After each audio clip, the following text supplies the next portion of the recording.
আরও একটা নির্বাচনে দেখা গেল গেরুয়া ঝড় বিরোধীদের কার্যত ধুয়ে মুছে সাফ করে শূন্যের কাছাকাছি পৌঁছে দিল বিজেপি এবং বড় জয় ছিনিয়ে নিল। এবং সব থেকে বড় কথা, এই নির্বাচন জিততে গিয়ে বিজেপির একটাই মন্ত্র ছিল, সেটা হচ্ছে উন্নয়ন না। কোনো বোমা গুলি, বুথ জ্যাম, ভোট লুট এইসবের উন্নয়নের যোগ্য দেখাতে হয়নি, সত্যিকারের উন্নয়ন দেখালো। আর তাই ১ বছর আগে যেখানে কার্যত টান টান উত্তেজনা ছিল, বিজেপি ক্ষমতায় আসবে কিনা সেই নিয়েই প্রশ্ন ছিল, সেইখানেও কিন্তু বিজেপি এবার জয় ছিনিয়ে নিল। কথা হচ্ছে হরিয়ানার সিভিক ভোট, হরিয়ানার মিউনিসিপাল কর্পোরেশনের ভোট ছিল এবং সেখানে বিজেপির ফলাফলটা একটু পরে দেখাচ্ছি আপনাদের। বিজেপির ম্যাসিভ উইন তো রয়েছেই। সবথেকে বড় কথা, এখানে যারা মূল প্রতিপক্ষ ছিল সেই কংগ্রেস, আম আদমি পার্টি সকলেই কার্যত ধুয়ে মুছে সাফ হয়ে গেছে এবং কংগ্রেসের বড়, বড় নেতা তাদের গড় সেইগুলোও কিন্তু ধূলিসাৎ হয়ে গেছে। কি ফলাফল এসেছে? এখানে দেখতে পাচ্ছেন ১০ খানা নগর নিগম ছিল, অর্থাৎ ১০ খানা মিউনিসিপ্যালিটি ছিল। সেই ১০ জায়গার মধ্যে ৯ জায়গাতেই জিতে গেছে বিজেপি। কংগ্রেসের খাতা ০, আম আদমি পার্টির খাতা ০ এবং অন্যান্যরা পেয়েছে ১ টা আসন। এবং এই যে অন্যান্যরা বলা হচ্ছে ১ টা আসন পেয়েছে, আসলে যদি দেখা যায় বকলমে এই আসনটাও বিজেপিরই রয়েছে। কেন? কেননা এখানে নির্দল প্রার্থী হিসেবে জিতেছেন ডক্টর ইন্দ্রজিৎ যাদব এবং এই ডক্টর ইন্দ্রজিৎ যাদব তিনি অ্যাকচুয়ালি বিজেপিরই কর্মী ছিলেন, বিজেপিরই নেতা ছিলেন। কিন্তু তিনি টিকিট না পাওয়ায় বিদ্রোহী হন এবং এখানে মানেরশর যে কেন্দ্রটি রয়েছে, মানেরশর যে মিউনিসিপ্যালিটি রয়েছে সেইখান থেকে তিনি নির্দল হিসেবে লড়ার সিদ্ধান্ত নেন এবং তিনিই সেখানে জেতেন। মানে বিজেপি বিদ্রোহী আর বিজেপিরা মিলে ১০ টার আসনেই তারা ১০ টা মিউনিসিপ্যালিটি জিতে নিয়েছে। কংগ্রেস এবং আম আদমি পার্টি তারা কিন্তু কার্যত শূন্য হয়ে গেছে। এবং সবথেকে মাথায় রাখতে হবে যে কংগ্রেস ১ বছর আগেই হরিয়ানাতে যে নির্বাচন হয়েছে সেখানে একদম টায়ে, টায়ে লড়াই ছিল এবং কংগ্রেস কিছুটা অ্যাডভান্টেজ পজিশনেই সেখানে ছিল। অনেকেই একটা আভাস দিচ্ছিলেন যে হরিয়ানাতে এবারে আর বিজেপি ফেরত আসতে পারবে না। তাদের বিরুদ্ধে প্রচন্ড অ্যান্টি ইনকাম্বেন্সি চলছে। কিন্তু তারপরও মাটি কামড়ে থেকে গেরুয়া শিবির লড়াই করে। সঙ্ঘ সেখানে ময়দানে নামে এবং আমরা দেখি কার্যত হারা ম্যাচ জিতিয়ে নিয়েছে বিজেপি। এবং এই ১ বছরে বিজেপি আসার পর যেটা কাজটা করেছে, মন দিয়ে যে কাজটা করেছে, যে, যে জায়গায় তাদের উপর মানুষের ক্ষোভ বাড়ছিল, অ্যান্টি ইনকাম্বেন্সি বাড়ছিল, সেই জায়গাগুলো সমস্ত কিছু ফিনিশ করে দিয়েছে। এবং সেখানে তারা কিন্তু মানুষের ক্ষোভের কথাটা বুঝতে পেরে সেখানে কিন্তু পুরোপুরি উন্নয়নযোগ্য চালিয়েছে। এবং সেই মডেল যে কাজ করেছে, ডাবল ইঞ্জিন সরকার যে এফেক্ট দিয়েছে, ১ বছর আগে যেখানে টান, টান উত্তেজনার ম্যাচ ছিল, বিজেপির হারা ম্যাচ ছিল, সেখানেই দেখা যাচ্ছে পৌর নিগমের যে নির্বাচন হচ্ছে সেখানে বিজেপি কার্যত ১০ এ ১০ করে ফেলছে। এবং যদি আসন ওয়াইজ দেখেন, এই মিউনিসিপ্যালিটি গুলোর মধ্যে তো অনেক ওয়ার্ড থাকে। সেই হিসেবে দেখেন, দেখুন বাঁদিকে রয়েছে সেখানে বিজেপি ২৫,১৪১, কংগ্রেস ৯,৬৬৬ এরকম করে সব ডিটেইলস এ সেখানে সব দেয়া রয়েছে। মানে আসন সংখ্যার নিরিখেও কিন্তু প্রচুর, প্রচুর পরিমাণে কিন্তু সেখানে ভোট পেয়েছে এবং সেখানে জিতেছে। কোন, কোন মিউনিসিপ্যালিটিতে এগিয়েছে সেখানে? এখানে একটা আপনাদের টুইট আমি দেখাচ্ছি। যেখানে ১ম এই বলে দিয়েছে বিজেপি ৯, কংগ্রেস ০, আম আদমি পার্টি ০ এবং ইন্ডিপেন্ডেন্ট ১। গুরগাঁও বিজেপি জিতেছে, রোহতাক বিজেপি জিতেছে, সোনিপত বিজেপি জিতেছে, হিসার, যমুনানগর, পাতৌদি, আম্বালা, পানিপত, কার্নাল আর মানেসর। তো এই মানেসর বাদ দিয়ে বাকি সবগুলোই কিন্তু বিজেপি জিতেছে। মানেসরে ওই ডক্টর ইন্দ্রজিৎ যাদব জিতেছে। এবার এখানে সবথেকে গুরুত্বপূর্ণ ১ম যে দুটো মিউনিসিপ্যালিটির কথা বলা হচ্ছে, গুরুগ্রাম আর রোহতাক। অ্যাকচুয়ালি কংগ্রেসের খুব বড় নেতা ভূপিন্দর সিং হুডা, এটা কার্যত গড় ছিল এবং সেই গড়েও কিন্তু ধূলিসাৎ হয়ে গেছে কংগ্রেস। সেখানে আর কংগ্রেস বলে কিছু অবশিষ্ট নেই। সবটাই কিন্তু গেরুয়া শিবির সেখানে হয়ে গেছে। এবং এই নির্বাচনটা যে কংগ্রেস খুব হালকাভাবে নিয়েছে তা কিন্তু নয়। সচিন পাইলট থেকে শুরু করে তাদের জাতীয় স্তরের বড়, বড় অনেক নেতা তাদেরকে কিন্তু ময়দানে নামানো হয়েছিল। এবং সেই জায়গায় তারা কিন্তু এখানে একটা বড় রকমের প্রচার করে, প্রচুর টাইম তারা ইনভেস্ট করেছিল কিন্তু তারপরেও কোনো কাজের কাজ হয়নি। তাদের খাতা কিন্তু শূন্যই থেকে গেছে। এবং সবথেকে মজার ব্যাপার, কিছুদিন আগেই দিল্লিতে অরবিন্দ কেজরিওয়াল তিনি হেরে গেছেন বিজেপির কাছে প্রায় ৩ দশক বাদে সেখানে বিজেপি সরকার গড়েছে। সেই অরবিন্দ কেজরিওয়াল তিনি কিন্তু অ্যাকচুয়ালি এই হরিয়ানার বাসিন্দা। ফলে অনেকেই বলছিলেন যে দিল্লির যে জয়টা রয়েছে সেটা অ্যাকচুয়ালি ফ্লুক ছিল বা হরিয়ানাতে এখানে আম আদমি পার্টি তারা অনেক ভোট কেটে নিয়েছিল বিধানসভা নির্বাচনে। সেই জন্যই তারা ভোট কাটুয়া পার্টি হিসেবে বিজেপির সঙ্গে কাজ করেছে এবং সেই জন্য কংগ্রেসকে হারতে হয়েছে। এসব অনেক কিছু তথ্য দিচ্ছিল। এবার যদি দিল্লিতে বিজেপির জয়টা ফ্লুক হতো এবং হরিয়ানাতে সত্যি সত্যি আম আদমি পার্টি ভোট কাটার ক্ষমতা থাকতো, তাহলে এখানে তারা অন্তত একটা দুটো আসনও পেত। তা কিন্তু হয়নি। বাস্তবে যেটা দেখা যাচ্ছে, অরবিন্দ কেজরিওয়াল তিনি কিন্তু রাজনীতির ময়দান থেকে ধীরে ধীরে মুছে যাচ্ছেন।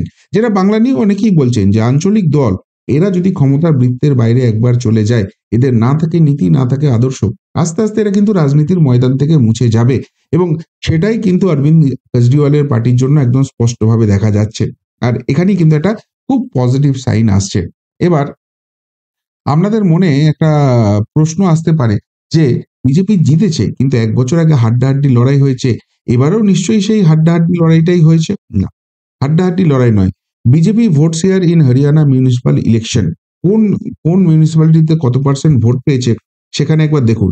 পানিপত 75%, গুরুগ্রাম 72%, ফরিদাবাদ 69%, সোনিপত 69%, হিসার 69%, আম্বালা 66%, রোহতক 60%, কার্নাল 57%। অর্থাৎ যে মিউনিসিপ্যালিটি রয়েছে সেখানেই ম্যাসিভ ভিক্টরি। একটা দল তারা যদি একাই 50% এর উপর নিজের ভোট নিয়ে চলে যায়, তাহলে বিরোধীরা সম্মিলিতভাবেও কিন্তু সেখানে করতে পারে না। এবং সবথেকে একটা মজার বিষয় যেটা হচ্ছে, এটা কিন্তু মিউনিসিপাল ইলেকশন। অনেকেই না এখানে বাংলায় প্রচার করতে শুরু করেন যে অ্যাকচুয়ালি বিজেপি গ্রামের গরিব মানুষগুলোকে কিছু টাকা পয়সা দিয়ে ভুল-টুল বুঝিয়ে তাদেরকে ভোটটা দেওয়ানোর ব্যবস্থা করে। কিন্তু যারা অ্যাকচুয়ালি শিক্ষিত শহুরে ভোটার, তারা বিজেপিকে রিজেক্ট করে এবং পশ্চিমবঙ্গের এক্সাম্পল সেখানে সামনে নিয়ে আসা হয়। তাহলে মিউনিসিপাল ইলেকশনে বিজেপি কি করে এত পার্সেন্টেজ ভোট পেল? এবার আপনাদের মাথায় আসবে যে তাহলে যেরকম করে পশ্চিমবঙ্গে ভোট হয়, হরিয়ানাতেও সেই একই স্টাইলে ভোট হয়েছে। আমরা তো দেখি যারা এখানে ক্ষমতায় থাকে তারাই তো মিউনিসিপ্যালিটি গুলো দখল করে এবং ভোটের নামে এখানে প্রহসন হয়। ভোটের আগে থেকেই নমিনেশন তুলতে দেওয়া হবে না। নমিনেশন তুললে সেটাকে ফাইল করতে দেওয়া হবে না। নমিনেশন ফাইল করলেও সেটাকে জোর করে উইথড্র করানো হবে। তারপরেও যদি কোন রকমে থেকে যায় বিরোধীদের কারোর নাম, সেখানে ভোটের দিন প্রহসন হবে, ভোট লুট করা হবে। আর এত কিছুর পরেও কোন রকম কোন ছাড় নেই। শেষে গিয়ে কাউন্টিং এ গিয়ে সব খেলাটা করে দেওয়া হয়। হারছে, শাসক দলের নেতা-নেত্রীরা হেরে যাচ্ছেন। কিন্তু সেখানে গিয়ে জোর করে লিখিয়ে দেওয়া হচ্ছে, যারা বিরোধীরা জিতেছে তাদেরকে হারানোর সার্টিফিকেট দাও, আর যারা জিতেছে, যারা অ্যাকচুয়ালি হেরেছে তাদেরকে জেতার সার্টিফিকেটটা দাও। এই করে হয় এবং সেইটা করতে গেলে আমরা দেখি যে সেখানে বোমা, গুলি, পিস্তল কিভাবে গণতন্ত্র লুট হয়। তাহলে নিশ্চয়ই হরিয়ানাতেও সেই একই মডেল হয়েছে। কেননা দিদিমণি তো মাঝে মাঝেই বলেন না যে, "ত্রিপুরাতে কি হচ্ছে খবর নিন, মধ্যপ্রদেশে কি হচ্ছে খবর নিন। বাংলা অনেক ভালো আছে।" তো আমি একটু হরিয়ানা মিউনিসিপাল ইলেকশন ভায়োলেন্স কি হয়েছে ২০২৫ এর সেটা নিয়ে গুগলের নিউজ সেকশনে সার্চ করেছিলাম। সেখানে একটাই খবর পাচ্ছি, 35% turn around in Haryana civic polls till 4 PM। তারপর কিন্তু আর কোনো খবর নেই। অর্থাৎ গুলি বোমার কথা ছেড়ে দিন, সেরকম কোনো বড় ব্যাপারই ঘটেনি। যেটা অন্যান্য রাজ্যে আমরা দেখেছি। যে নির্বাচন আসছে, মানুষের কাছে গিয়ে প্রচার করছে, মানুষকে গিয়ে বলছে। কিন্তু ওইটা নিয়েই মাতামাতি, একে অপরকে মেরে ফেলবো, নমিনেশন তুলতে দেবো না, এই জিনিস কিন্তু কোথাও হয় না। আর সবথেকে বড় কথা, ২০২৪ এর ইলেকশনের পরে যারা একটা কথা বলতে শুরু করেছিলেন যে নরেন্দ্র মোদীর জামানা শেষ হয়ে গেছে। নরেন্দ্র মোদীর যে ম্যাজিক সেটা শেষ হয়ে গেছে। ১০ টা বছর তাকে ক্ষমতা দেওয়ার পর সারা ভারতবর্ষের মানুষ বুঝেছে খুব ভুল দিকে ভারতবর্ষ যাচ্ছে। তার ডাইরেকশনটা খুব খারাপ। আর সেই জন্যই ৪০০ নাড়া দিয়ে ২৪০ এ গিয়ে বিজেপিকে থেমে যেতে হয়েছিল। আর ২০২৯ এ গিয়ে বিজেপির রাজনীতি শেষ হয়ে যাবে। এবং আমাদের রাজ্যের মুখ্যমন্ত্রী তৃণমূল নেত্রী মমতা বন্দ্যোপাধ্যায় তিনি তো খুব জোর দিয়ে বলেন যে এই ২০২৬, ২৭, ২৮ এই মেক্সিমাম বিজেপি যা বদমাইশি করার করে নেবে। ২০২৯ এর পর আর ওরা কোথাও থাকবে না। কিন্তু একটা জিনিস খেয়াল রাখুন, ২০২৪ এর ওই যে ফলাফলটা হয়েছে, তাতে বিজেপি যতটা না আঘাত পেয়েছে না, ভারতবাসী তার থেকে অনেক বেশি আঘাত পেয়েছে। তারা বুঝতে পারছে কোথাও গিয়ে একটা তারা বড় ভুল করে ফেলেছে। বিজেপি যে মিশন, যে ভিশন নিয়ে চলছে, সেই জায়গাটায় যদি মানুষ স্বতঃস্ফূর্তভাবে এগিয়ে না আসে, এই বিরোধী নামে যে ইন্ডি নামের পিন্ডিগুলো রয়েছে তাদের কথায় প্রভাবিত হয়ে যদি বিজেপির থেকে মুখ ফিরিয়ে নেয়, তাহলে বিজেপি যতটা না ক্ষতি হবে, মানুষের ক্ষতি তার থেকে বেশি হবে। এবং তার ফলে একের পর এক যে নির্বাচন হচ্ছে, সেই নির্বাচনে দেখা যাচ্ছে শুধু বিজেপির জয়ের ধারা। হরিয়ানা হারা ম্যাচ তারা জিতেছে। Maharashtra landslide victory. দিল্লি ৩ দশক বাদে সেখানে ক্ষমতায় এসেছে। এবং আমাদের পড়শি রাজ্যই ধরুন ওড়িশা, সেখানে নবীন পট্টনায়ক মুখ্যমন্ত্রী হিসেবে একটা মিথ তৈরি হয়ে গেছিলেন। কিন্তু নবীন পট্টনায়কের বয়স হয়ে গেছে। তিনি আর আগামী দিনে চালাতে পারবেন না, সেই সব রাজ্যের মানুষ অন্য কোনো দলের উপর ভরসা রাখছেন না, বিজেপির উপর ভরসা রাখছেন। ফলে ফলে এই ট্রেন্ড যদি বজায় থাকে, সারা ভারতবর্ষের হিন্দুরা যদি এইভাবে জাগতে পারে এবং তারা ইউনাইটেড হলে বিরোধীরা যদি এইভাবে ধুয়ে মুছে সাফ হয়, সেই এক্সাম্পল কিন্তু পশ্চিমবঙ্গেও হওয়া সম্ভব। এবার ২ নম্বর আরেকটা পয়েন্ট যেটা বলে আমি এটাকে শেষ করব এই প্রতিবেদনটা। সেটা হচ্ছে অনেকেই বলেন এখানে সেটিং থিওরি। যে লোকসভা, রাজ্যসভায় বিল পাস করাতে হলে যে সাহায্য লাগে, সেইগুলোই আঞ্চলিক দলগুলোর কাছ থেকে পান নরেন্দ্র মোদী। সেইজন্য এইসব জায়গায় তিনি ডিস্টার্ব করতে চান না। বিধানসভাটা এইসব আঞ্চলিক দলগুলোকে ছেড়ে দেন। আর লোকসভায় তিনি তার মতো করে ব্যবস্থাটা করে দেন। এবং ২ নম্বর কথা, কংগ্রেসের সঙ্গে অ্যাকচুয়াল লড়াই তো বিজেপির। সুতরাং কংগ্রেস একটা বড় দল। তাদের ভোট কাটানোর জন্য এইসব আঞ্চলিক দলকে ব্যবহার করা হয়। তারা গিয়ে এই কংগ্রেস থেকে বিভিন্ন নেতা-নেত্রী ভাগিয়ে নিয়ে আসেন আর তাদের ভোটটা কেটে দেন। ফলে বিজেপি জেতে।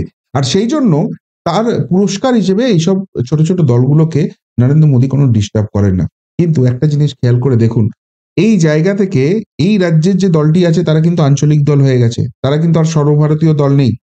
সেখানে আম আদমি পার্টি তারা কিন্তু সর্বভারতীয় দল এবং এই অভিযোগটা মমতা বন্দ্যোপাধ্যায়ের থেকে অরবিন্দ কেজরিওয়ালের দিকে বেশি করে আঙুলটা উঠল। সেই অরবিন্দ কেজরিওয়ালকে কিন্তু কোনো রেয়াত করা হয়নি। দিল্লি যেখান থেকে আম আদমি পার্টির উত্থান হয়েছিল সেখান থেকে তাদের ধুয়ে মুছে সাফ করে দেওয়া হয়েছেই। এমনকি খোদ যিনি মুখ, যিনি মানি আম আদমি পার্টি, সে অরবিন্দ কেজরিওয়ালকে হারতে হয়েছে এবং তাকে কবে জেলে যেতে হবে সেই নিয়ে এখন আলোচনা শুরু হয়ে গেছে। সুতরাং যদি দিল্লিতে এত বড় এফেক্ট তারা করতে পারে, দিল্লিতে এই লড়াইটা তারা দিতে পারে, তাহলে বাংলাতে কেন দেবে না? সেই জায়গাটাও কিন্তু বড় হয়ে আসছে। এবার অনেকেই প্রশ্ন করতে পারেন যে এখনো কেন হচ্ছে না? শুধু একটাই কথা বলা যেতে পারে, রাজনীতিতে সঠিক সময়টা একটা বড় ফ্যাক্টর, যেটা হরিয়ানা কিন্তু দেখিয়ে দিয়েছে। হরিয়ানা নির্বাচনের আগে সংঘ সেখানে যেভাবে ময়দানে নেমেছিল এবং কার্যত হারা ম্যাচ যেভাবে তারা ঘুরিয়েছিল, সেই ট্রেন্ড কিন্তু প্রত্যেকটা ভোটমুখী রাজ্যেই দেখা যাচ্ছে এবং বাংলাতেও যে তার উন্নতি হবে তার কিন্তু কোন রকম কিছু দেখা যাচ্ছে না। ফলে ফলে এই যে একবার বিজেপি ক্ষমতায় এলে সেই জায়গাটা বিজেপি ডেভেলপমেন্ট করবে এবং ডেভেলপমেন্টের জোরেই সেখানে কিন্তু অন্যান্য নির্বাচনগুলো জিতবে বা সেখানে মানুষের রায় নিয়ে গণতন্ত্রটা প্রতিষ্ঠা করে তারা উন্নয়ন করার চেষ্টা করবে। এটা কিন্তু সবকটা রাজ্যে টেস্টেড এবং সবথেকে যেটা মজার ব্যাপার সেটা হচ্ছে এই রাজ্যগুলো মেক্সিমাম জায়গাতেই যদি দেখেন, দেখবেন এখানে বাঙালি পরিযায়ী শ্রমিকে ভর্তি হয়ে আছে। তারা এই রাজ্যে যাচ্ছে, তারা বিজেপি শাসিত রাজ্যে যাচ্ছে এবং সেই জায়গা থেকে তারা দেখছে যে ঠিক কিভাবে ডাবল ইঞ্জিন সরকার কাজ করছে এবং ২০২৬ এর নির্বাচনে তারা বাংলায় ফেরত আসবে, তারা ভোটটা দেবে এবং তারাই বলবে বাংলার মানুষকে যে এই রাজ্যেও কেন ডাবল ইঞ্জিন সরকার দরকার। আর সেইটা যদি হয়, সেই ইমপ্যাক্টটা ওই যে ম্যাসিভ ভোটটা আছে এই বাংলার কিন্তু অনেক ইকুয়েশন চেঞ্জ করে দেবে।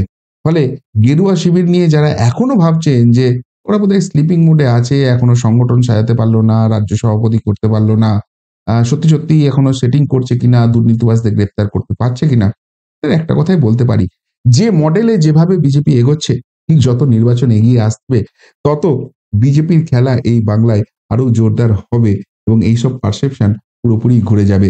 আজকে হরিয়ানা নিয়ে যেরকম খবর করতে পারছি, হয়তো দেখবেন বছর ২ একের মধ্যে বাংলা নিয়েও সেই একই খবর করতে পারবো।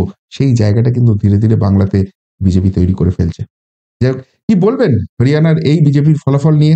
যেখানে ১ বছর আগেও তাদের কন্ডিশন বেশ টলমল ছিল, ক্ষমতা থেকে বেরিয়ে যাবার জায়গা ছিল, সেখানে ক্ষমতা তো বিধানসভা ভোটে ধরে রাখলোই এবং ১ বছরের মধ্যে কার্যত ম্যাজিক করলো মিউনিসিপাল ইলেকশনে কোনো গুলি, বোমা, রক্তপাত ছাড়াই এইভাবে মানুষের ম্যান্ডেট নিয়ে ম্যাসিভ ভিক্টরি এবং কংগ্রেস বা আম আদমি পার্টির মতো বিরোধী যারা আছে তাদেরকে ধরাশায়ী করে একদম শূন্য করে দেওয়া।